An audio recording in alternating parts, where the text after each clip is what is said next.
When the Xie family was wrongfully imprisoned on false charges, I, as Xie Yaro's betrothed who had not yet entered his household, rolled across a bed of nails and struck the imperial appeal drum to clear their names of the unjust accusations. Afterward, Xie Yaro kept his promise and married me. I managed the household for him, bore him 2 children, but before long, I was confined to my sickbed, wasting away, yet on my deathbed. He threw a letter of divorce in my face and forced our 2 young children to kneel before Shenjiwan's memorial tablet and call her mother. I could have married Wanwan, he spat, but you just had to meddle unnecessarily, condemning her to a lonely, tragic death. With bitter resentment, I drew my last breath. When I opened my eyes again, I had somehow returned to the very day the Xie family was arrested and thrown into prison. The wind of February still carried a faint chill. I sat quietly by the window, staring dazedly at the bright-eyed young girl reflected in the bronze mirror, my mind still muddled by the overwhelming grief of my past life. My maid, Zhua, hurried over flustered, a food box in her hands. "Miss, it's terrible news." Her face was ashen with panic as she blurted out the news she had heard in a rush, like spilling a bag of beans. I passed through the front courtyard just now and saw all the masters of the Xie family being taken away by imperial guards. It seems they've committed some unspeakable crime. What do you think? Should we cut ties with them and return to Yunju? I'm afraid you'll be implicated in this mess. Hearing these words, I finally felt a glimmer of reality in my second chance at life. In my past life, Zhua had urged me to do the same, but I had refused to stand idly by, stubbornly wading into the Xie family's troubles. It was all because my mother, on her deathbed, had been unable to rest easy. She had sent me to the capital with a marriage contract in hand. One purpose was to seek shelter, and the other was to find my father, whose identity had always been a mystery to me. She had thought that Mistress Xie, her childhood bosom friend, would surely look after the daughter of an old friend, whether the marriage came to pass or not. Furthermore, she had once done Mistress Xie a great kindness. Little did my mother know, and little did I know back then, that ingratitude was a trait that ran in the blood. Naturally, Mistress Xie had no desire to let her promising legitimate son marry a penniless orphan, yet she was also unwilling to part with my substantial dowry, so she let me take up residence in a remote, dilapidated courtyard of the Xie mansion, occasionally extorting money from me here and there. While claiming she would help me inquire about my father's whereabouts, in my naive youth, I had been too innocent to see through their schemes, and I had been utterly grateful to the Xie family. Later, when the tree fell, the monkeys scattered. When Prefect Xie of Jingzhou was framed for colluding with the enemy and betraying the country, and the entire family was thrown into prison, all their former in-laws shunned them like the plague.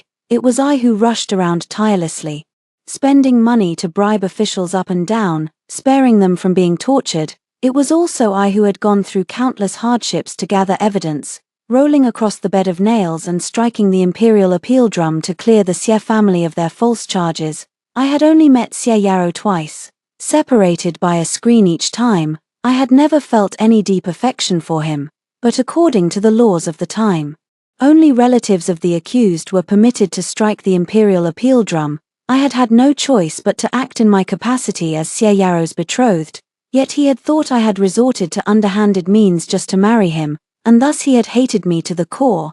The agony of rolling across that bed of nails had seared itself deep into my bones. Even after all those years, I could still vividly recall how my clothes had been soaked through with blood that day. The sharp nails had pierced my flesh and blood, the pain so excruciating that my tongue had tasted bitter. Ever since then, I had been afflicted with chronic blood deficiency. If Xie Yaro had never liked me, he could have simply said so. I would have returned to Yunju without hesitation. I would never have clung to him relentlessly, but instead, he had married me to safeguard his reputation, then blamed me entirely for the death of his beloved, claiming I had meddled unnecessarily. He had made sure I knew no peace, either in life or in death. Fortunately, I had been given a second chance. In this life, I would cast aside my useless kindness and watch with cold indifference to see how Xie Yaro would manage to escape from prison on his own. With that thought, I took out a stack of silver notes and instructed Zhua, "You're right, Zhua, we must leave the Xie mansion at once. This place is no longer safe for us to stay. Go find a nice courtyard and buy it for us." "Yes." Miss Zhua's eyes lit up with relief, and she huffed indignantly. If you ask me, you should have left this shabby place long ago. The roof of this courtyard has so many holes in it, even the beggars outside wouldn't deign to live here. I smiled faintly and said nothing. Though her words were somewhat exaggerated, they perfectly reflected the truth. Mistress Xie had never truly regarded me as anything more than a distant relative come to sponge off them. If she had really intended to honor the marriage contract, she would never have treated me with such contempt and neglect. As expected, the Xie mansion was already thrown into utter chaos. Most of the servants were packing their bags, ready to flee at a moment's notice. Zhua rented a carriage, and we were busy loading our luggage onto it when an unexpected guest arrived. The woman was dressed in plain white mourning clothes, standing tall and graceful. Her pair of autumn water eyes brimming with unshed tears, as if she had 1,000 words to say yet held them back. It was none other than Shen Jiwan, Xie Yaro's cousin, the woman he had never stopped pining for in my past life. Sister Jiang, are you leaving too? I was momentarily stunned, unable to recall for a moment how she had died in my past life. What kind of question is that, Miss Shen? I asked her coolly. Are you also guilty of colluding with the enemy and betraying the country? A look of shocked disbelief crossed Shen Jiwan's delicate features. Of course not, Sister Jiang. Don't speak such nonsense. If you're not, I retorted, then what are you still doing here? I brushed the dust off the hem of my skirt, not bothering to exchange another word with her, and turned to step onto the stool to climb into the carriage, but Shen Jiwan grew anxious. She stepped forward and grabbed the sleeve of my robe, her voice urgent. You have a marriage contract with my cousin, how can you stand by and do nothing to help him in his time of need? I let out a soft, disdainful scoff. The Xie family never sent any matchmakers or betrothal gifts to my home. What marriage contract are you talking about? Furthermore, Mistress Xie is a member of the Shen clan, is she not? If even the Shen family refuses to lift a finger to help, then what business is it of mine to meddle in their affairs? If I had known earlier that the Xie family were such a bunch of ungrateful traitors, I would rather have lived in a broken temple under the bridge than ever set foot in their mansion. Let her try to take credit for my efforts. What audacity! Shen Jiwan's face turned a mottled shade of green and white, and she was left tongue-tied, unable to come up with a single retort. She could only watch me leave. Burning with bitter resentment, the new courtyard we bought was located in the 6th lane of East Street. It was very close to the Imperial Academy, though the land price was high. The area was patrolled by the Imperial Guards, making it far safer than other parts of the capital. My mother had left me an extremely generous dowry, one that would have been enough to last me several lifetimes.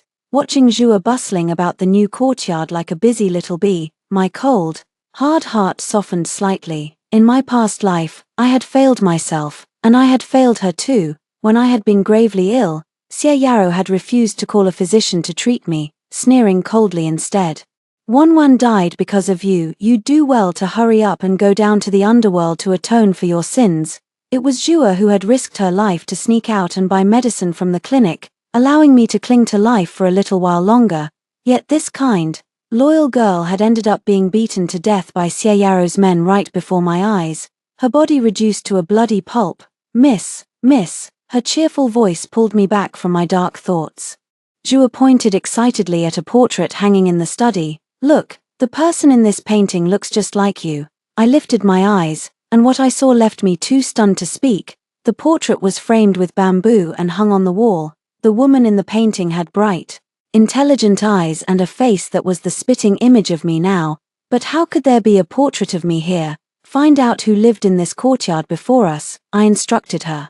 Zhua nodded eagerly and hurried off to make inquiries. While she was gone, I did not forget to keep tabs on the Xie family's situation in prison.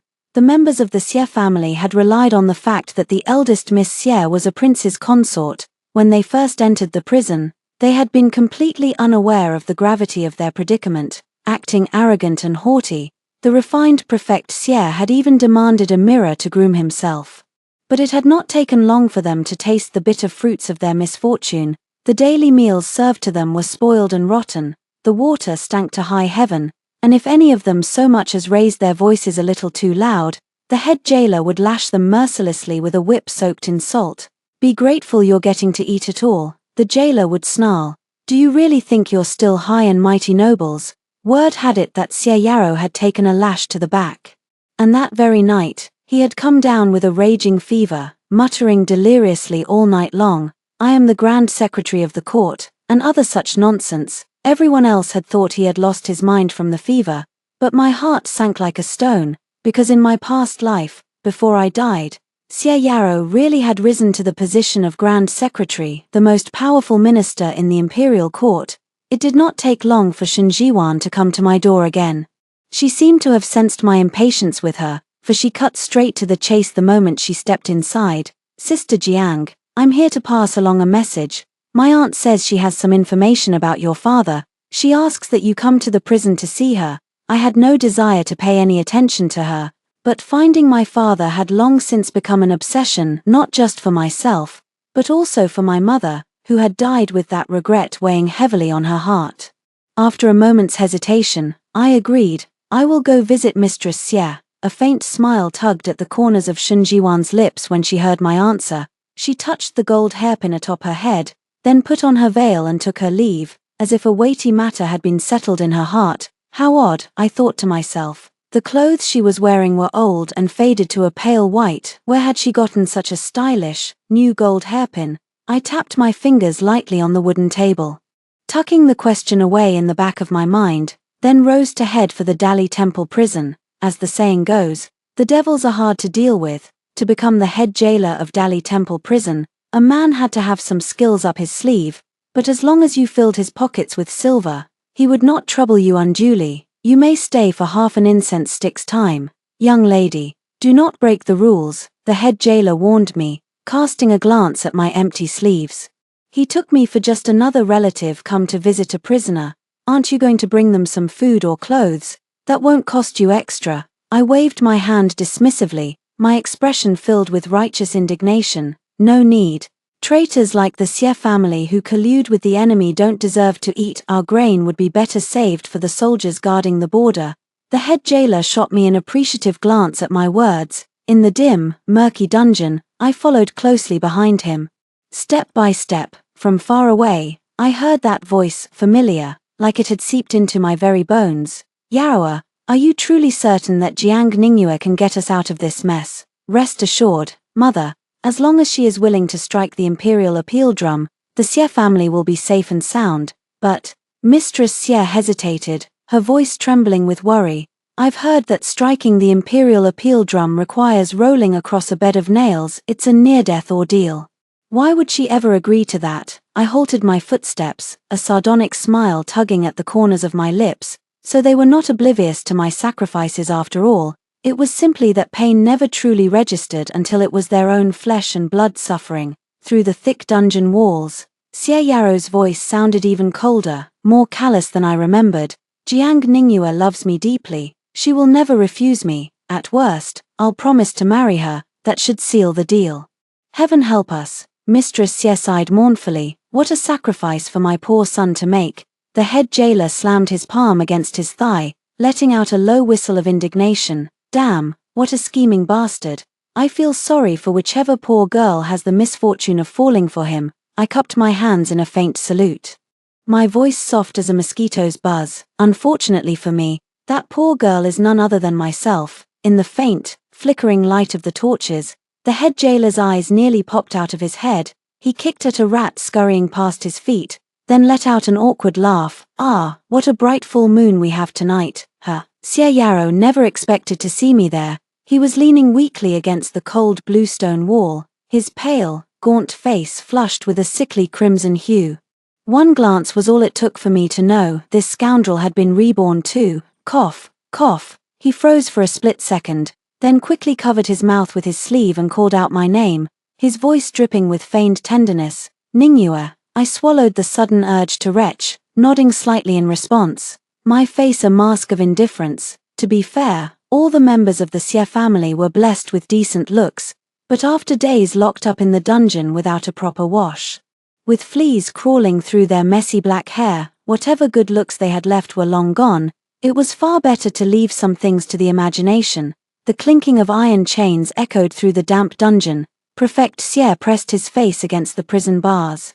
His brows furrowed into a deep frown as he asked me plaintively, "Nisyu, did you bring a mirror and a comb with you?" He had always been a man of refined tastes. Only spring water would do for his tea. Only silk for his robes. He had squandered my dowry recklessly, yet never once had he spoken a single word of fairness on my behalf. The cell was lit by cheap charcoal, thick plumes of acrid smoke filling the air and choking everyone inside. It was Mistress Xie who had traded her last jade hairpin to buy it. The dungeon was bitterly cold in winter, and she feared her only son would not survive the harsh conditions, that he would die and depart for the Western paradise. Meanwhile, Prefect Xie, the very man who had gotten them into this mess, cared only about his tangled hair and his precious reputation, just as I cared only about one thing: when the executioner's axe would finally fall upon the necks of the Xie family. Mistress Xie reached out and took my wrist in her cold, clammy hand, prattling on and on about how deep her friendship with my mother had been in their youth. All I could think was how icy her fingers felt, cold. Just like the winter nights in my past life when she had forced me to tend to her illness day and night, drawing my blood to use as medicine. I grew tired of listening to her meaningless chatter. "Auntie, what did you summon me here to discuss?" I asked bluntly. "And what information do you have about my father? Be specific." Mistress Xie's words died abruptly on her lips, her kindly face twisted into an ugly sneer of disdain, completely out of place given their current predicament. "Didn't your mother ever teach you any manners? You should never interrupt your elders when they are." Xie Yarrow cut her off. "Mother, let me talk to Ningyue." He coughed twice more, then fixed his gaze on me, his eyes brimming with that familiar, sickly sweet tenderness. "I asked you to come here to talk about our marriage. You are a good, kind girl. I never should have kept you waiting this long. And yet I cannot bear the thought of you marrying another man. You are so easy to fool. If you do not mind waiting a little longer, once I am released from prison, I will marry you properly in a grand sedan chair carried by 8 men. Will you accept? So now you must work hard to save me. But there is one thing I must tell you in advance. My cousin has sacrificed so much for me over the years. I intend to take her as my secondary wife. When that day comes, I hope you will not make things difficult for her. There is no time to waste in striking the imperial appeal drum. Once you have found the evidence to clear our names, you must go at once." I listened to him speak, his tone so matter-of-fact, so entitled, and I laughed, a cold, sharp sound that cut through the dungeon air. I pulled the thin marriage contract out from my bosom, tore it clean in half, and threw the pieces directly in his face. The paper hit his skin with a soft, dull thud, each fragment as sharp as a blade to his pride. I mind more than you could ever know," I spat, my voice ringing with icy fury. "What decent girl would ever marry a traitorous scoundrel who colludes with the enemy and betrays his country? Do I, Jiang Ningyue, look like someone who collects other people's garbage? A man of honor would have the decency to hang himself from a rafter long ago and end his miserable life, sparing himself further shame and preserving what little reputation he has left. If I were you, that is exactly what I would do." The head jailer clapped his hands loudly in approval. "Well said. What audacity, he really thinks he can get away with anything." Xie Yarrow had never imagined such harsh, cutting words would ever leave my lips. He clenched his prison robes tightly in his fists, his face turning a livid shade of green as he struggled to suppress the rage blazing in his eyes. "Do you not care about our feelings for each other at all? After everything we've been through, not even an ounce," I replied flatly. Mistress Xie opened her mouth to hurl insults at me, but Prefect Xie quickly clamped a hand over her mouth, silencing her before she could speak. I brushed the dust off my sleeves, feigning indifference. "Our half an incense stick's time is almost up. If there is nothing else, I shall take my leave now." Xie Yarrow's eyes fluttered shut for a moment, then he finally relented, calling out to me in a desperate voice, "What about your father? Do you not want to know about him anymore?" There it was. He always knew exactly how to hit me where it hurt the most. In my past life, it had been our 2 children. What would it be in this life? I stopped and turned to look at him, nodding my head slowly, my voice earnest. "Of course I do." "Then help me," he said quickly, his eyes lighting up with hope. "There is a letter hidden in my father's study. Bring it to the Vice Minister of Dali Temple, and I will tell you everything I know about your father." He raised 4 fingers to the sky, swearing solemnly, "If you do not believe me, I swear on my life if I speak a single lie, May I be struck down by thunder and lightning. As if on cue, a torrential downpour suddenly began to lash against the dungeon windows. A bolt of lightning split the sky, followed by a deafening clap of thunder that shook the very walls and sent a shiver down everyone's spine. That letter, it was the key piece of evidence in this entire treason case. It bore the signature of the real culprit. The incompetent Prefect Xie was nothing more than a scapegoat. I waved him over, stepping into a dark, empty corner where no one else could hear us. A faint, sickly stench of decay seemed to emanate from Xie Yaro's very pores. You know that letter you're talking about? I tilted my head to the side, making sure he could hear every cruel word I spoke. The day I came back to this life, the very day the Xie family was arrested, I burned every last one of them to ashes.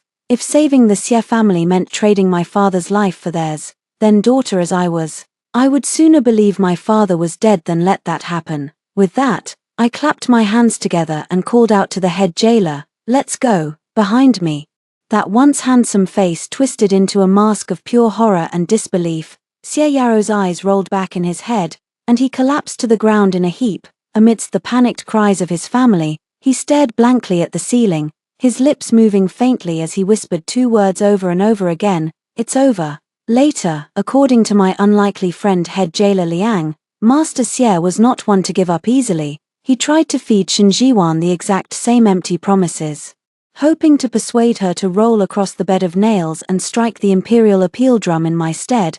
But Shen Jiwan was no fool either. Whether it was guilt or simple self-preservation that motivated her, she took whatever money he managed to scrape together and then vanished without a trace, never to be seen by the Xie family again. With no one to speak up for them, their guilty verdict was handed down quickly.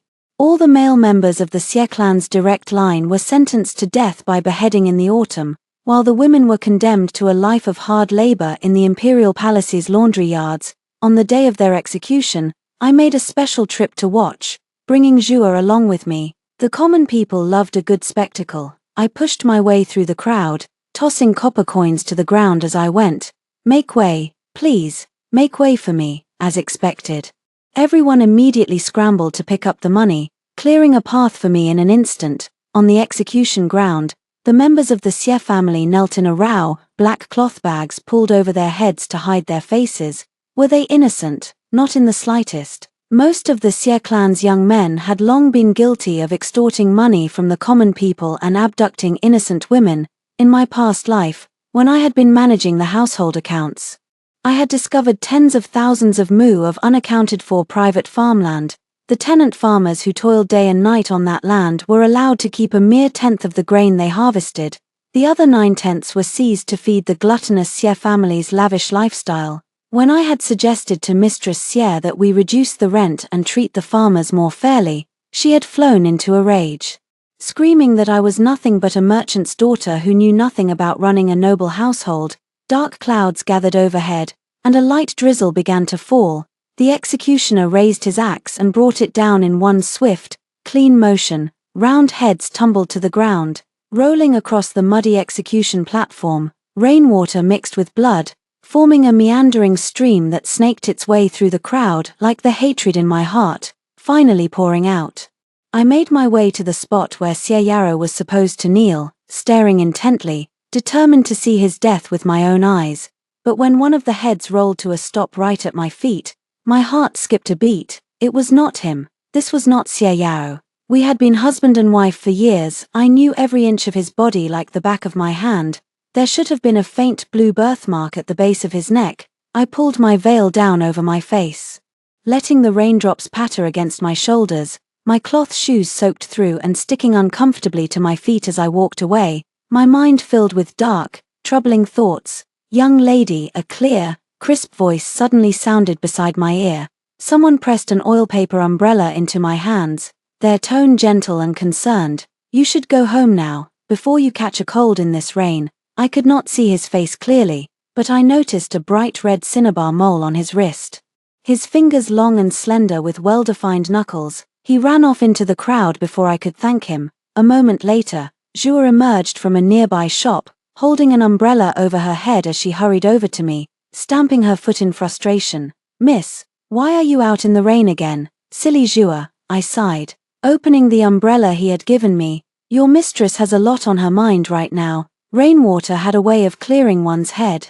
Xie Yaro was a man with a long memory and a grudge to match, clever, cunning, like a venomous snake lying in wait in the shadows. And to make matters worse, he had all the memories of his past life to guide him. I would never be able to rest easy until I saw him dead with my own eyes. I needed to figure out who had helped him escape from prison. Zhua knew better than to argue with me when I was like this. She simply nodded and hurried back to the courtyard to prepare a pot of ginger soup to ward off the cold. When we returned to our new home, however, an unexpected guest was waiting for us at the gate. He was a tall, imposing man dressed in the official robes of a scholar from the Imperial Academy. His pair of phoenix eyes slightly slanted upwards, his gaze bright and sharp. He raised his hand, hesitating for a moment, as if unsure whether to knock on the door or not. Zhua planted her hands firmly on her hips and marched forward, shouting indignantly, "Who are you, you rogue? How dare you loiter around my young lady's house?" The man's face turned bright red with embarrassment. He quickly cupped his hands in a polite salute, the red cinnabar mole on his wrist glinting faintly in the light. My apologies. I did not mean to disturb you. My surname is He. I was the previous tenant of this courtyard. I left in such a hurry to go on a study tour that I accidentally left a portrait behind. I was wondering if you might have seen it. That portrait means the world to me. I would be happy to pay whatever price you ask to get it back." I lifted my veil, revealing my face, and smiled slowly at him, holding out the oil paper umbrella he had given me earlier. "I'm afraid I haven't seen any portrait," I said, "but I do have an umbrella here. Would you like it back?" He Yu Cheng stood frozen in place, his eyes wide and empty, the tips of his ears turning bright red as he stammered out my name, his voice trembling slightly. "Jie Jiang, Mistress Jiang." I still had a vague impression of He Yu Cheng. After all, he had a face that was truly easy on the eyes. Years ago, on my journey from Yunju to the capital, a severe flood had broken out. I had ordered the boatman to fish him out of the raging waters and take him aboard my vessel. Back then, I had saved quite a few lives, and he had been just one of them. I had never imagined we would meet again, let alone that this man had secretly kept a portrait of me. The rain was falling harder and harder. I invited him into the courtyard, asking him to take shelter under the eaves for the time being. "Ginger soup's ready." The little maid brought out a large steaming bowl of ginger soup and set it in front of me, then stood off to the side, glaring at He Yu Cheng like a watchdog guarding its territory. The rough-handed old maid in the courtyard was sweeping up fallen leaves. The new cook we had hired was quite skilled at her craft. I took a sip of the sweet brown sugar ginger soup, then pushed the pink porcelain teapot on the table toward him. "Help yourself to some tea, Mr. He. Thank you for forgiving my presumptuousness, Mistress Jiang." He Yu Cheng poured himself a cup of cold tea, then began to explain awkwardly, his voice trailing off. "You saved my life. After we parted ways in Tongju, I secretly painted this portrait of you just so I could find you again." If his face had not been so flushed, and if he had not been squirming in his seat like he was sitting on pins and needles, I might have believed him. But sometimes, the truth was not that important. These days, I had no desire to win people over with kindness. I only wanted to reap the fruits of my efforts directly. "Have you been well these past few years, sir?" He Yu Cheng nodded. "Thanks to your act of kindness that day, I was able to sit for the provincial examination later and gain admission to the Imperial Academy to study." He then asked, "What about you? Have you managed to find your father's whereabouts?" I shook my head, my face clouding over with sorrow. That damned Xie Yao, he must have known something about my father in his past life. The thought of it made my desire to kill him burn even hotter in my chest. Unforgivable. Unforgivable. Father left very few clues behind. All I know is that his surname is Wen, and he was a merchant in the capital. I paused for a moment, holding up my hand to gesture at my height. Mother said he was about this tall, and even more handsome than the most renowned courtesans in the land. The man watched my gesture, a faint smile tugging at the corners of his beautiful phoenix eyes. Unlike Xie Yao, who was always so reserved and taciturn, He Yu Cheng flashed a bright smile, revealing a set of white teeth, and tapped the table lightly with his fingers. "What a coincidence. I have a classmate at the academy whose surname is Wen. He is a man of extraordinary grace and bearing, and his family has been in the merchant trade for generations. It's possible he might be related to your father. What? I had not expected such an unexpected stroke of luck. I struggled to contain my excitement and asked He Yucheng for his classmate's name. He Yucheng told me that this man was a rather cold and aloof person, who dedicated himself entirely to his studies and rarely interacted with others. It was unlikely that I would ever run into him outside the Imperial Academy, and it was extremely difficult for outsiders to gain entry without official permission. Do not worry, mistress, I will do my utmost to help you find out more about him. The rain had stopped at some point without my noticing. The banana leaves in the courtyard hung limp and dripping, pooling water on the ground beneath them. The sky was beginning to lighten with the faint glow of dawn, and the sound of the night watchman's drum could be heard in the distance. I did not respond to his promise, but simply smiled and said, "It is getting late. You should head back now, mister." Experience had taught me a harsh lesson. Trusting the words of men was a surefire way to get hurt sooner or later. From that day onward, I kept myself busy. There was a proper way for officials to do things, and a sneaky way for common folk to get by, in the capital. There was a place that specialized in selling information, known as the Know-It-All Pavilion. It happened to be a rest day, and the people at the Know-It-All Pavilion had not been eager to take on my business at first, but I had slapped down 1,000 taels of gold, instantly making me their most honored guest. I bought 3 pieces of information from them. My father's whereabouts remained a mystery for the time being. Xie Yarrow had been spirited away from the Dali Temple prison in a brazen switch-up, and even the Know-It-All Pavilion spies dared not stick their noses into the inner workings of the Dali Temple, so I had settled for second best, asking instead for Shen Jiwan's current address and a way to get into the Imperial Academy. Xie Yarrow would definitely not be able to resist going to see Shen Jiwan. She was the woman he had pined for 2 lifetimes, after all. Impressed by my generous spending, they had generously forged an identity for me, that of a cook at the Imperial Academy. The students have been complaining non-stop that the food in the Academy cafeteria is inedible, they had explained. The Academy director has asked us to find a cook with a clean family background to take over the kitchen. I also asked them one last thing, whether He Yucheng's appearance in my life had been a mere coincidence, or something arranged by someone.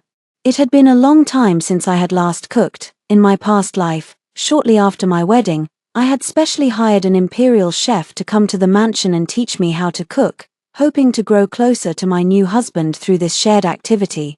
Yet Xie Yarrow had only sneered at me, complaining that my movements were too clumsy and my hands were not delicate enough. He had been endlessly critical of me as a person, but he had never once found fault with the food I cooked. The gatekeeper led me into the Imperial Academy cafeteria. The place was almost empty, and in the kitchen, an old cook with one foot in the grave was sitting there dozing off. According to the gatekeeper, he was the Academy director's father and had quite a powerful backing. An old maid was also there, picking over vegetables. As she worked, she called out to the sleeping cook, "What are we making for lunch today?" The old cook propped his chin up in his hands, snoring loudly. He smacked his lips and mumbled, "Stewed chicken with oranges, stuffed bitter melon with bananas." He then turned to the maid, asking, "Which one do you think is better?" I thought neither of them sounded edible at all. Aunt Xiao, the old maid, looked at me as if I were a godsend. "Oh, you must be the new cook they hired." She pushed me toward the stove with a wide smile, then shouted at the old cook, "Old Wen, you can take the day off today and let this young lady give it a try."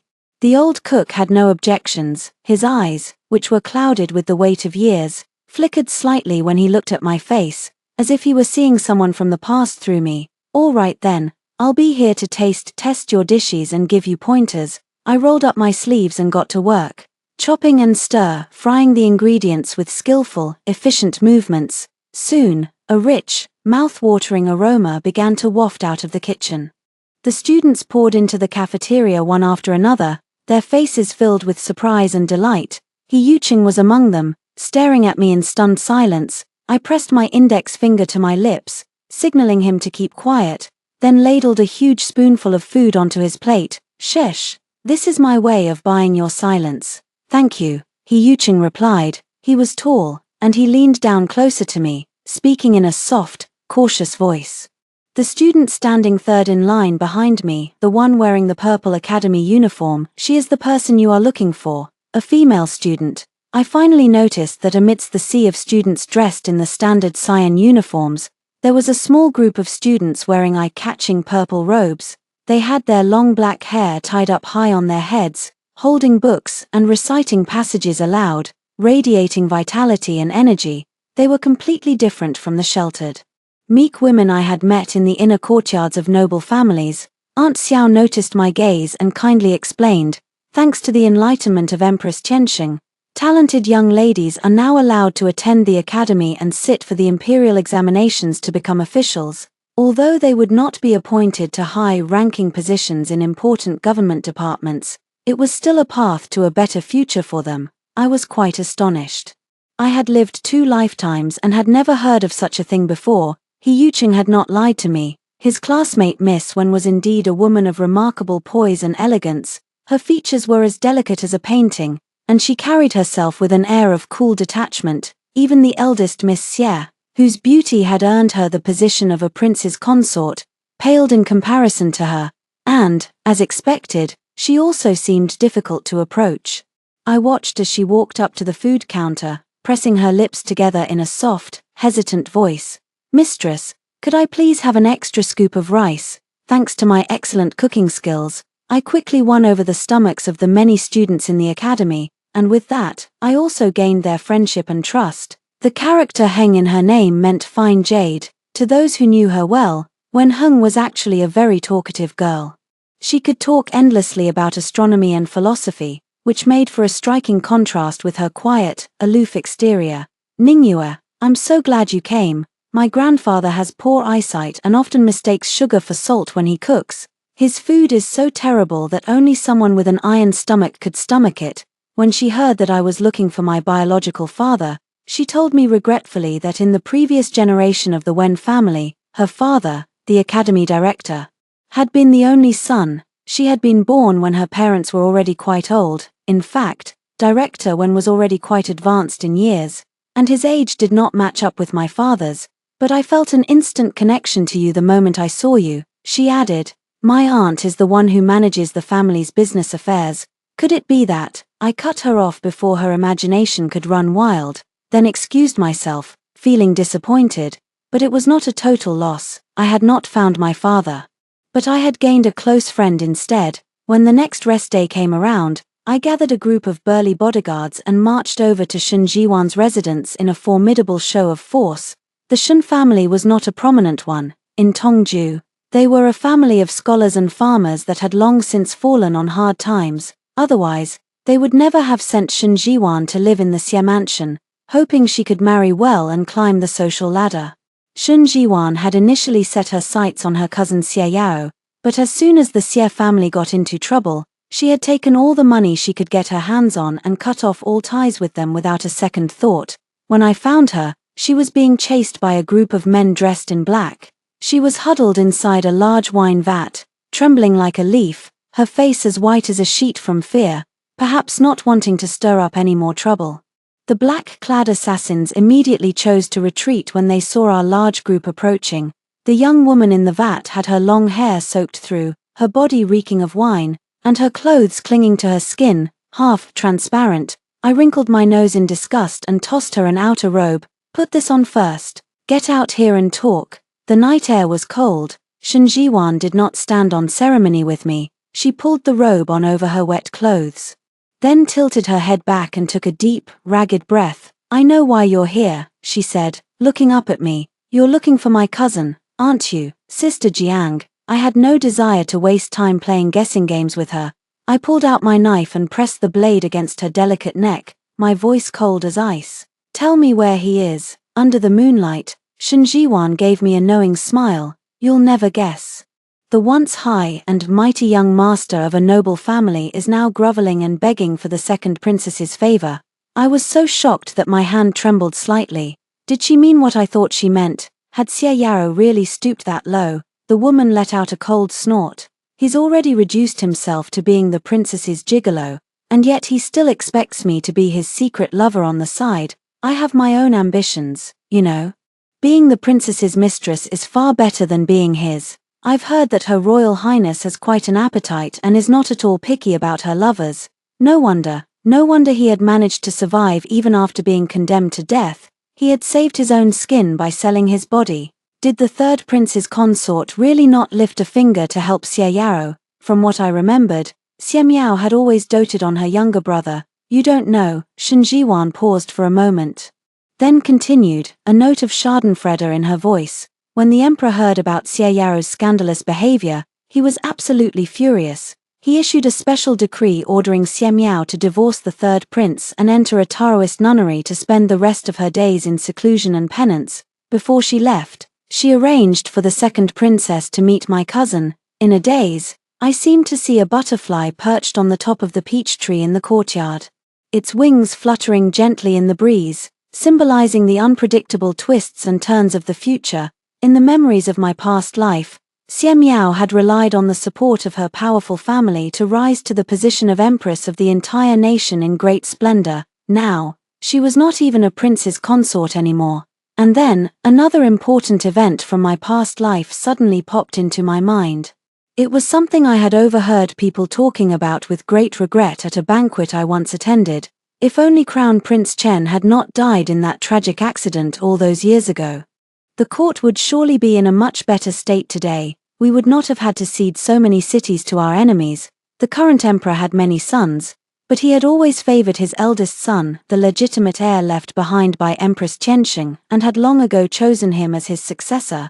Yet the emperor had lived far too long. For a ruler to outlive his prime was not always a blessing. For the crown prince, it meant walking a tightrope. On one hand, he had to endure the watchful suspicion of his aging father. On the other, he had to keep his younger brothers, now all grown men with ambitions of their own, in check. On an ordinary night, the crown prince had suddenly fallen into a coma and passed away 7 days later. The white-haired emperor had wept inconsolably for his departed son, and in the end, it was the third prince, who had always seemed the most unremarkable of the bunch, who had reaped the benefits and seized the throne.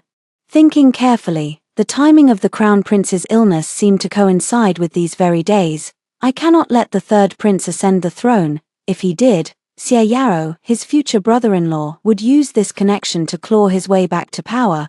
But what could I do to stop it? In an instant, countless thoughts raced through my mind. Finally, I lowered the knife pressed against Shen Jiwan's neck and asked her one last question.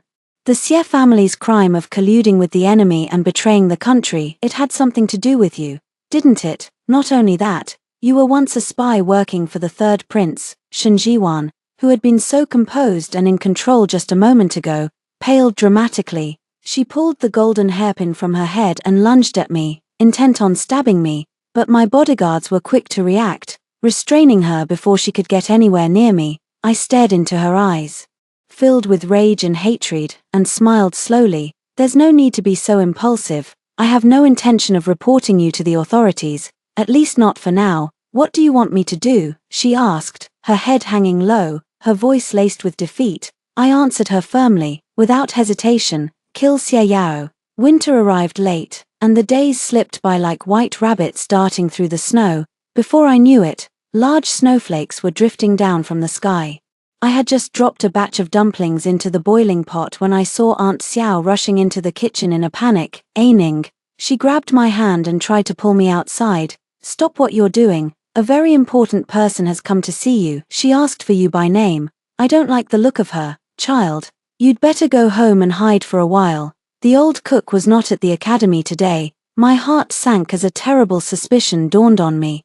My fears were confirmed the moment I stepped outside. A group of palace maids and eunuchs had already surrounded all the exits, blocking my way. On an ornate phoenix carriage parked in front of me sat a plump, imposing woman. She lifted the golden silk curtain and looked at me with a sneer. Where do you think you're going, little girl? Then she frowned and patted the young man kneeling at her feet.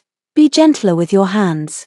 It was none other than the second princess, a woman who had been widowed at a young age and was notorious for her arrogant, tyrannical behavior. I felt a familiar, hateful gaze burning into my back, like a sharp thorn piercing my flesh. I kept my head bowed and stepped forward to pay my respects. I do not know why your highness has honored me with her presence today. What brings you here?" A deathly silence fell over the courtyard. The second princess looked at me as if she had seen a ghost. Her teeth chattering with rage. "You raise your head for this, princess." I lifted my eyes and met the gaze of the man who was kneeling behind the carriage, massaging the princess's legs with a mask covering his face. From his figure alone, I knew it was Xie Yao. For a moment, I did not know whether to worry about my own safety or laugh at his humiliation. The second princess suddenly screamed at the top of her lungs, "Guards, seize her, slash her face to ribbons and beat her to death. Feed her body to the dogs." I stood my ground, refusing to flinch, and said in a calm, steady voice, "Your Highness intends to have me killed without even stating my crime. Is this not a violation of the imperial laws? Are you not afraid of being impeached by the censors?" The woman let out a cold laugh, the jade-inlaid golden hairpins in her hair jangling with the movement of her head. "What laws? I am the law when it comes to dealing with lowly peasants like you." Xie Yao, still rubbing her legs, added fuel to the fire, his voice dripping with malice.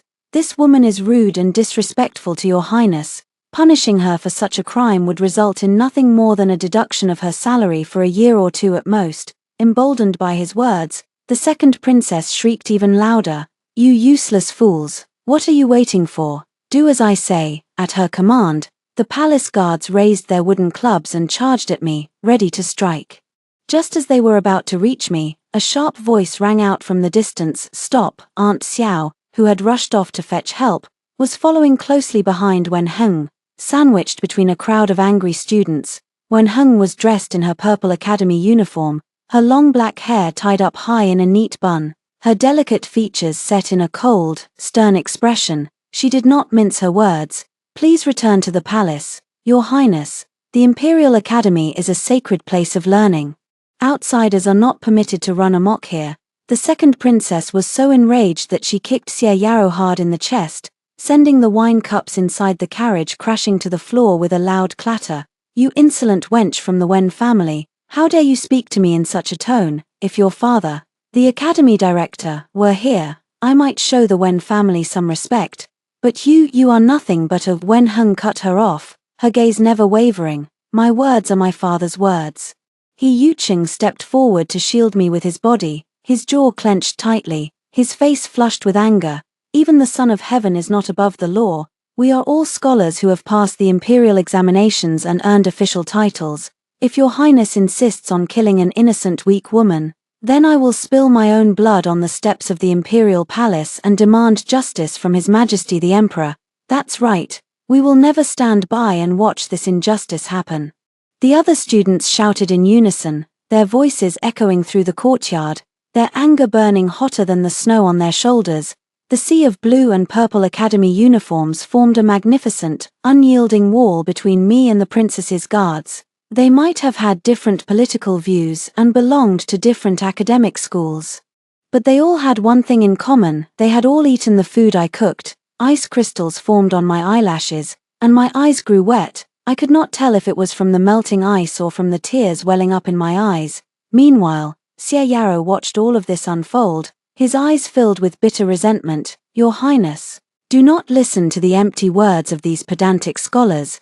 But the second princess hesitated. In that split second of hesitation, two figures walked through the main gate of the Imperial Academy. One was a handsome middle-aged man, and the other was the old cook who worked in the academy kitchen. "Cough, cough, Your Highness," the old cook said, his hands clasped behind his back, letting out a long, weary sigh. "I think you have caused enough trouble for one day. It is time for you to leave." "Uncle Wen." The second princess's face paled instantly. She shot me one last look of bitter hatred, but had no choice but to order her servants to turn around and leave. "Very well, for Uncle's sake, I will let this matter slide today." With that, the rumors that the old cook was the academy director's father were finally confirmed beyond a shadow of a doubt. I cupped my hands in a respectful salute, bowed deeply, and thanked everyone present.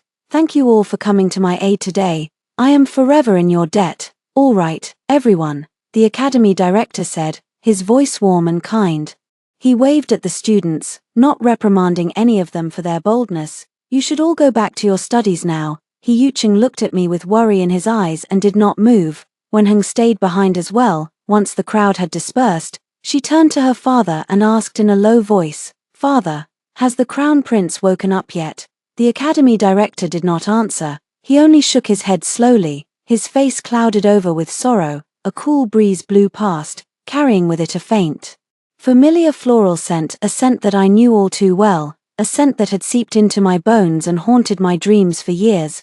My mind went blank for a moment. I rushed forward impulsively, grabbed the Academy director's sleeve, and buried my nose in it, inhaling deeply. "Hey, hey, hey, what are you doing?" "Miss Jiang." The Academy director was so shocked that he jumped back in surprise. As I drew closer to him, he suddenly froze, staring at my face in stunned silence. "Why do I feel like I've seen you somewhere before? You look so familiar, you remind me of someone." He turned to the old cook and called out to him, "Father, come here quickly and take a look at her." The old cook pried his eyes open, scowling so fiercely that his beard stood on end. "You unfilial son. Your father is old and his eyesight is failing. I can barely see a thing." I ignored their startled exclamations and let go of the Academy director's sleeve, my expression turning grave and serious. "Forgive me for being so presumptuous, Director Wen. But may I ask, have you just come from the Eastern Palace?" "Yes, I have," he replied, looking at me with confusion. "Why do you ask?" I thought for a moment, then made up my mind to tell them the truth. "I think I know why the Crown Prince fell into a coma." As soon as the words left my mouth, I saw He Yucheng's eyes light up with excitement. He rolled up the sleeves of his robe on both arms and held them out to me eagerly. "Mistress Jiang, I have sleeves too. You can smell mine if you want." It was the 8th year of my marriage to Xie Yao. I had been confined to my sickbed, my health declining with each passing day. Even the medicine that Zhua had risked her life to obtain could not ease my suffering.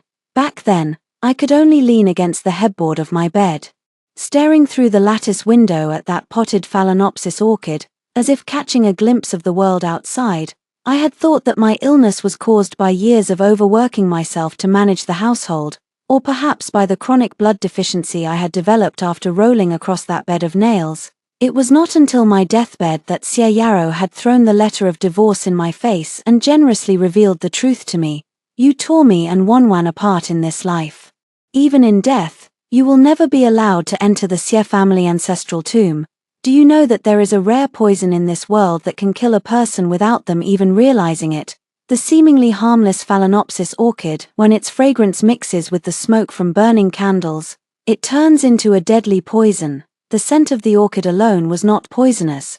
The candles alone were not poisonous either. But when the two combined, they could claim a person's life silently and without a trace." I pulled myself out of the painful memories and told them everything about the Phalaenopsis orchid poison. Everyone's face paled with shock, their expressions growing increasingly grave and solemn. "The Crown Prince has always loved flowers and plants," the Academy director said slowly, his voice trembling with concern. "Not long ago, on his birthday, Prince Liang sent him a rare and exotic orchid as a gift." Prince Liang was none other than the third prince, the second princess's full brother. The Academy director shook his head, his face filled with unease. "This matter is of the utmost importance. We cannot be certain that the orchid in question is indeed the Phalaenopsis orchid. If it was, then a bloody storm was about to erupt within the palace walls." When Heng turned to look at me, her eyes filled with determination. "Father, I have a plan. Why don't we let Au disguise herself as a female imperial physician and accompany you to the Eastern Palace to investigate?" I nodded my head in agreement without hesitation. As long as the Crown Prince can survive, Xie Yao's dream of becoming the Emperor's brother-in-law will be nothing but a pipe dream. The Crown Prince had been in a coma for nearly 5 days. There was no time to waste.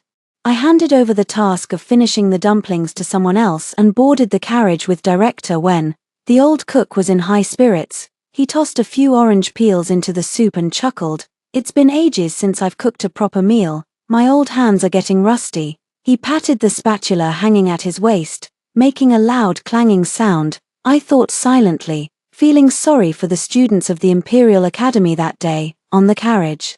Wen Heng slipped a piece of chestnut cake into my hand and winked at me. "Have this to tide you over." "Thank you, don't mention it. If you can save the Crown Prince, our whole family will owe you a debt of gratitude." Seeing the blank look on my face, The young girl cleared her throat and clenched her fist. "The crown prince is my maternal cousin once removed. Surely you've heard of Empress Tiansheng. She was my great-aunt from the Wen family. So, you get the picture now." Wow, that was quite the pedigree. No wonder the second princess had backed down so quickly. The sky was dyed a deep dusk as evening fell, a stark contrast to the red walls and green tiles of the palace below. The closer we got to the Eastern Palace, the more imperial guards we saw patrolling the grounds. The entire area was under strict lockdown. Director when presented his official credentials. After a thorough inspection, we were finally allowed to enter. Lanterns cast flickering shadows all over the palace. Clusters of plum blossom branches peeked out from the frost. As if reflecting the heavy hearts of the people inside, the crown prince was being cared for in his inner chambers, heavily guarded by layers of soldiers. The eaves outside were lined with a riot of colorful flowers and plants, though much of them were covered by frost and snow in the winter chill. If you listened closely, you could even hear the faint chirping of insects. Inside the palace, however, the air was thick with the bitter, lingering scent of medicinal herbs. A dignified, beautiful woman sat with her eyes closed, praying to the gods and Buddha for her husband's safe recovery. "We pay our respects to your highness," the crown princess, standing behind a screen. I followed director when in bowing to her. "Please rise," the crown princess said, opening her eyes. "Cousin, what brings you here at such a late hour?" The flickering candlelight illuminated the dark circles under her eyes and the weariness etched on her face. "Your Highness, might I ask you to dismiss your attendants first?" The crown princess gave an almost imperceptible nod to the female official beside her. The palace servants filed out like a receding tide, leaving only her most loyal confidants behind. Due to the strict separation of men and women in the palace, Wen Heng stepped forward to convey our purpose to the crown princess on our behalf. At the mention of the gravely ill crown prince, the crown princess's eyes sharpened instantly.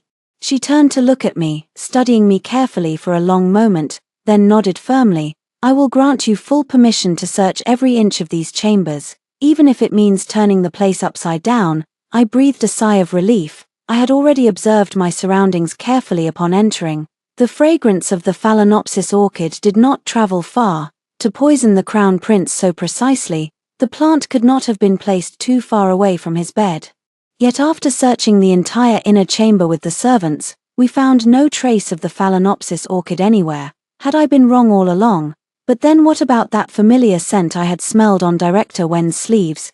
Just as the crown princess was beginning to show signs of impatience, I gritted my teeth, strode over to the bed where the crown prince lay, and tore down the gauze curtains hanging above it. "What are you doing?" A strong, unmistakable fragrance of Phalaenopsis orchid hit us like a wave. Before anyone else could react, I pointed to the sachet hanging from the top of the bed frame, my voice ringing clear and crisp. "Your Highness, your humble servant has found it." Wen Heng exchanged a quick glance with me, then reached up to take down the sachet. Sure enough, inside we found dried, pale purple petals of the Phalaenopsis orchid. I wasted no time in blowing out all the candles around us. I had fought so hard to get a second chance at life, I was not about to let myself be poisoned again. "Guards!" The crown princess clutched the embroidered handkerchief in her hand tightly and stood up abruptly, her eyes blazing with unbridled anger. "Go, report this matter to His Majesty the Emperor at once, and summon the imperial physicians here to treat His Royal Highness immediately." It was the dead of winter, but unbeknownst to me, my back was already soaked with cold sweat, leaving only a profound sense of relief that I had made the right choice. Even Director Wen breathed a sigh of relief, looking at me with a mixture of admiration and apprehension. "You are truly a bold young woman. Were you not afraid of being arrested on the spot as an assassin?" I gave him a bitter smile. I had no other choice. The mere thought of Xie Yarou becoming the emperor's brother-in-law made my skin crawl. The lanterns lining the palace corridors burned brightly all night long. The imperial physicians were no fools. They had simply been unable to treat the crown prince because they did not know the root cause of his illness. Now that they had a clear diagnosis, they brewed several dark, bitter-tasting medicinal decoctions that very night and administered them to the crown prince, combining the medicine with acupuncture and bloodletting therapy. The first light of dawn broke over the horizon. It was not until the 5th watch of the morning that the crown prince lying on his sickbed finally stirred and slowly opened his eyes. Curious, I leaned over to take a look. Suddenly, I heard a voice cry out, "Mother!" The newly awakened crown prince stumbled out of bed unsteadily, pushed past the crowd of people surrounding him, and threw himself at my feet, hugging my legs tightly as he burst into tears like a lost child. "You've finally come to see me. Your son has missed you so much." Me, everyone else present. I was just about to conclude that the crown prince had lost his wits from the illness when a voice filled with deep sorrow echoed from the palace gates. It was the elderly emperor, come to visit his son. His hair and beard were completely white, and his eagle-like eyes were now glistening with tears. He stumbled forward, supported by his eunuchs. My heart skipped a beat, but strangely enough, I did not feel the slightest bit of fear. Instead, an inexplicable sense of closeness and familiarity washed over me. I remember now, director when suddenly slapped his forehead, his eyes lighting up with realization. "It's Aunt, Miss Jiang. You look exactly like the portrait of my great-aunt Empress Qianxing." "No, she is not her." The elderly emperor shook his head, letting out a long, mournful sigh. "Au would never have such soft, gentle eyes. She has long since given up on me. Why would she ever come back, by this time?" The crown prince had also come to his senses. He stared down at his knees in disbelief. "So, I am not in the underworld." I awkwardly took a step back and cleared my throat. "Your Royal Highness, perhaps you should get up first." He slowly lowered his head to look at his knees. Silence hung heavy in the air like a shroud over the crown prince that night. The news that the third prince had bribed a palace eunuch to assassinate the crown prince spread like wildfire throughout the palace in no time. Perhaps the third prince had been so confident that his scheme would remain hidden forever that the eunuch still had a large stash of dried Phalaenopsis orchid petals in his quarters, along with a letter he had written to his master boasting of his success. As for the rare and exotic orchid itself, it had been purchased by the exiled third princess from a Western region merchant while she was living in the Taoist nunnery. Once the entire plot was uncovered, the emperor flew into a rage. He stripped the third prince of his royal title and demoted him to a commoner, then sent a cup of poisoned wine to the Taoist nunnery to end his life. The second princess tried to beg for mercy on her brother's behalf, but the enraged elderly emperor pointed a finger at her face and roared at her. "Don't think I don't know about all the foolish things you've done in the past. I may be old, but I am not senile." With that, he revoked her fiefdom as well. As the weeping second princess was escorted away, she shot me a venomous glare. I kept my head bowed, pretending that none of this had anything to do with me. "Ningyue." The elderly emperor's expression softened instantly, and he turned to me with a kind, grandfatherly smile. He pointed to the fiefdom he had just confiscated from the second princess. "Would it please you if your royal grandfather bestows upon you this fertile and prosperous land in Jiangnan?" I looked at him helplessly and reminded him gently, "Your Majesty, the secret emissary you sent to Yunju to investigate my background has not returned yet. If it turned out that I was not actually the crown prince's daughter, accepting such a generous gift would be a serious breach of royal protocol." The elderly emperor said nothing in response. Instead, he unrolled a scroll and held it out for me to see. The paper had turned slightly yellow with age, but the portrait of the woman painted on it was still vivid and lifelike. She bore an uncanny resemblance to me, perhaps 80 to 90%. The only significant difference was that she had a small red mole between her eyebrows, which I did not have. "This is Empress Qianxing," he said, his fingers trembling slightly as he traced the woman's face on the scroll, his voice thick with longing and nostalgia. "She was also my beloved wife, the mother of my children. Your face alone is the best proof of your royal bloodline." I waited in the palace for 2 days. Finally, a carrier pigeon arrived with a letter from the secret emissary, addressed to both the elderly emperor and the crown prince. "So, you are Cai Lian's daughter," the crown prince said, staring at the 2 drops of blood that had merged together in the bowl in front of him, his eyes filled with complex emotions. I knelt down and bowed deeply to him, speaking each word slowly and clearly, voicing the lingering question my mother had carried with her until her dying breath. "Your Royal Highness, your humble servant wishes to ask on behalf of my mother, why did you never return to her? Why did you suddenly cut off all contact without a word? I have wronged both you and your mother," the crown prince replied, His voice heavy with guilt and regret, he explained that many years ago, he had traveled to Yunju to observe the conditions of the common people. It was there that he had met and fallen in love with my mother. However, my mother was an only child. She had wanted him to marry into her family and take her surname, and she had refused to leave her hometown to accompany him back to the capital. For his part, he could not abandon his royal duties and ambitions to live in Yunju forever. Later, when his true identity as the crown prince was exposed, corrupt local officials who feared he would expose their crimes had sent assassins to kill him. He had fallen into a river and hit his head, losing all memories of his time in Yunju. It had taken him half a year to recover from his injuries and amnesia. By the time he had finally sent people to Yunju to find my mother, she had already vanished without a trace. Because, like him, she had been using a pseudonym during their time together, I thought to myself. Where was the sincerity between people? The elderly emperor, however, was overjoyed. He laughed loudly and clapped his hands. Wonderful, wonderful, I knew it all along. Ningyue is indeed a member of the imperial family. Empress Qianxing had held a special place in the hearts of both father and son, thanks to my resemblance to my great-grandmother. Combined with their feelings of guilt and remorse, I was showered with an enormous amount of generous gifts and rewards. When the crown princess learned the truth about my identity, she did not show the slightest hint of anger or jealousy. Instead, she even offered to adopt me as her own daughter. I politely declined her offer. A father could be replaced, but a mother could not. The crown princess did not take offense at my refusal. Instead, she smiled warmly and invited me to visit the Eastern Palace, often to play with her daughters. I returned to my old courtyard in a daze, only to find Zhua standing there. Looking equally stunned and bewildered, she threw herself at me, grabbing my sleeves tightly as she burst into tears. "Miss, you've been made a princess. Zhua thought you had abandoned me." "Wara, silly Zhua," I said, patting her head gently to comfort her, just as I had done countless times before. "Whether I am a princess or not, nothing will ever change between you and me. That is, unless one day you meet someone you love, then I will give you a generous dowry to marry him." After all, with the rewards from my royal grandfather and my father the crown prince, my wealth was growing by leaps and bounds. I had more money than I could ever spend in a lifetime. That night, I had a dream. In the dream, after I died in my past life, Xie Yarou wasted no time in marrying a new wife. But his happiness did not last long. Soon after, someone unearthed a secret imperial edict issued by the retired emperor and had him executed by hanging.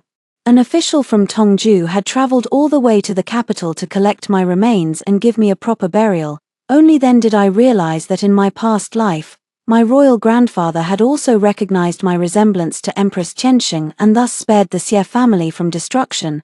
But by then, my father the crown prince had already passed away. Fearing that exposing my true identity would bring disaster upon me, he had not dared to reward me openly. Instead, he had resorted to secretly promoting Xie Yarou's career, hoping that I would benefit from his success by association. No wonder Xie Yarou had been reborn only a short while after me. He had not lived much longer than I had in my past life.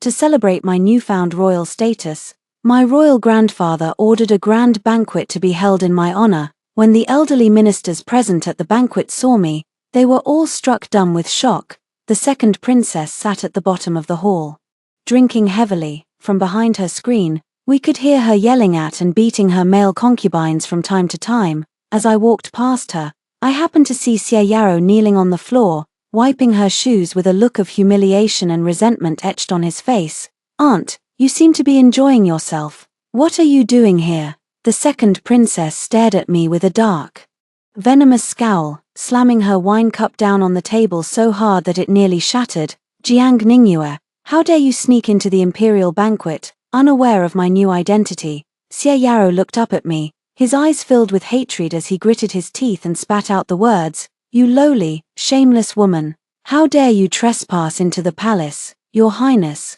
quick, order the guards to seize her and beat her to death." Before I could even open my mouth to speak, the second princess raised her hand and slapped Xie Yarou hard across the face. "Shut up. Those who don't know the truth would think you're still the high and mighty young master Xie." I sneered, drenching his head with an entire pot of wine. "How dare a lowly gigolo speak to Her Royal Highness the princess like this?" Yaro's pupils constricted violently. He scrambled to his feet, finally noticing the luxurious palace gown and jade crown I wore, the attire of the banquet's guest of honor.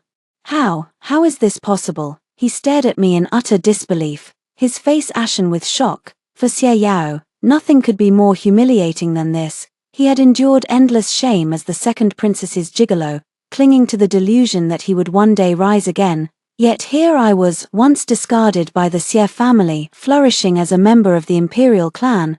I turned my back on him, addressing the scowling second princess instead. Aunt.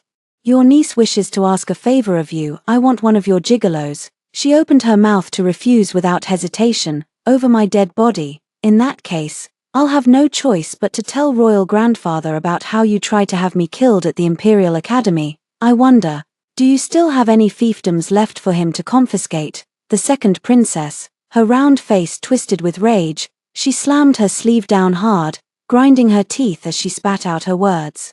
You think you can get away with just one? Do you take me for a petty woman? Dear niece, I'll give you both of them. Yaro, drowning in despair. Given his personality, surrender was never an option. I had already ordered my hidden guards to keep a close watch on him. Sure enough, as soon as the second princess left to change her clothes, Yaro stabbed her with a knife and sneaked out of the palace through a dog hole. My guards asked if they should stop him. I shook my head.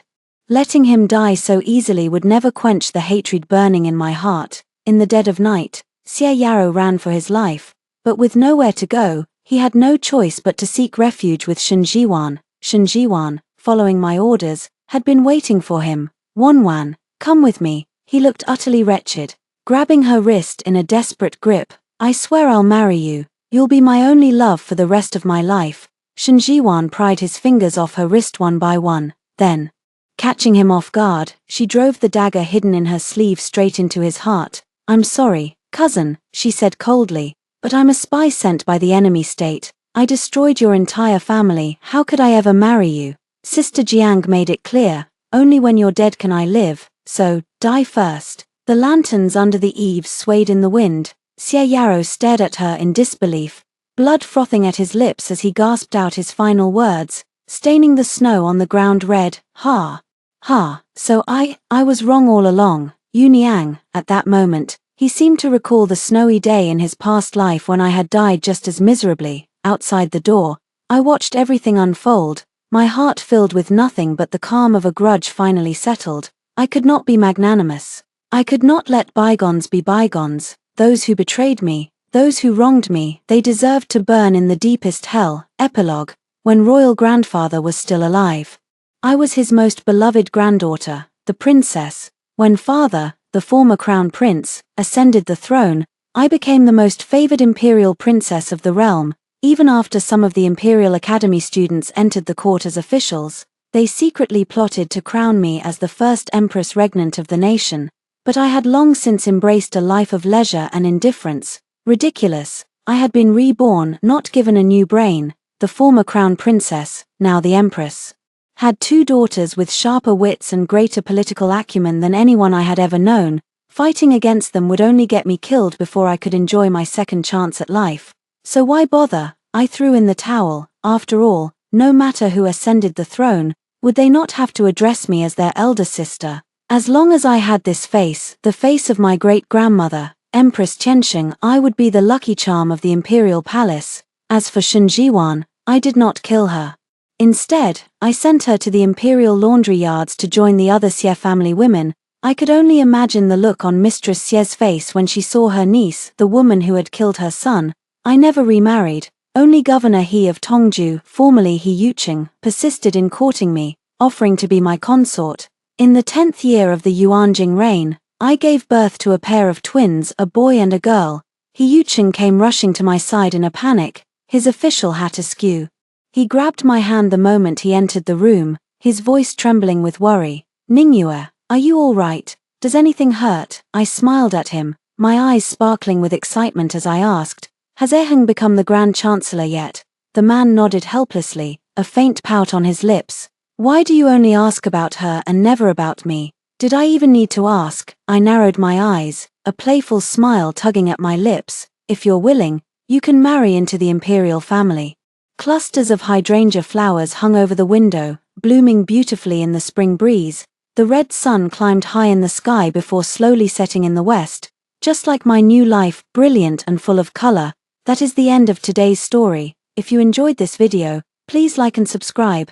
If you have any suggestions, feel free to leave a comment below. We'll see you in the next video.